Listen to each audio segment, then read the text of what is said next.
Right, we ended the weekend of Easter, so the first weekend in April, and we're back at it the first weekend in September. So a 5-month layoff. Our players have really rebounded well. You see sharpness out of them. You see that the ones who had an opportunity to play this past spring, are moving forward. They're not kind of digging back and trying to build on something that they didn't have prior.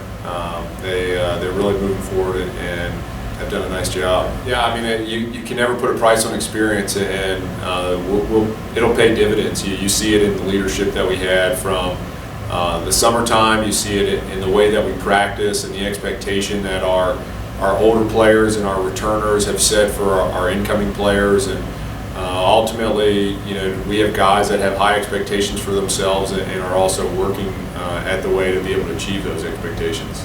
Offensively, we'll continue to lean on Demetrius Jalepis for his playmaking ability, his leadership, his work ethic, and those things. Cole Cooksey, returning as a senior offensive lineman, he's somebody who's played a lot of football for us and has developed over the years. I mean, he came in as a tight end. Out wide, Derek Jenkins, Viante Tucker, Chad Jones, really the list goes on.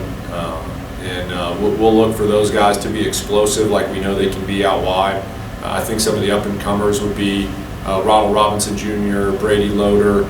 Those guys, I think from the backfield will hopefully make a big impact, and I think are poised to have big plays, so I wouldn't be surprised if you see them streaking down the sidelines. So starting with the defensive line, having 4 returning starters in Malik Crow, Deshaun Davis, Jaden Johnson, and Preston Turner, and the age and physical maturation those guys bring, but also the experience that they bring from playing in big games and understanding situations, and getting a senior back like Chase Rosenthal, who is a multi-sport, high performer.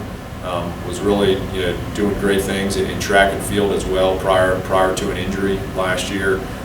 Having experience there and having somebody that you can count on to take away a portion of the field will be big.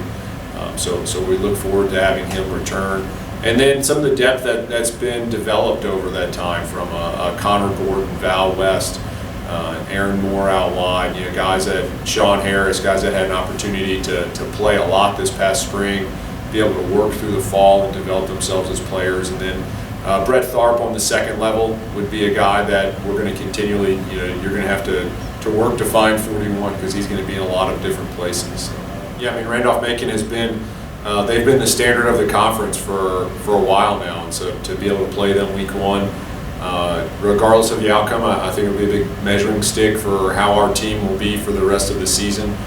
It's a tough one because ultimately your team is really made in October and leading into November, and so to have them September 18th will be a great challenge. We get a little bit of a break, obviously, with Emory and Henry leaving the conference, and so heading down there to play a non-conference game week 4 is a bit unique, and then back to the ODAC for the remaining 6 weeks, and we get a bye week thrown in there. So, really looking forward to it. Obviously, there's a lot of competition there. Washington and Lee returning to playing this fall.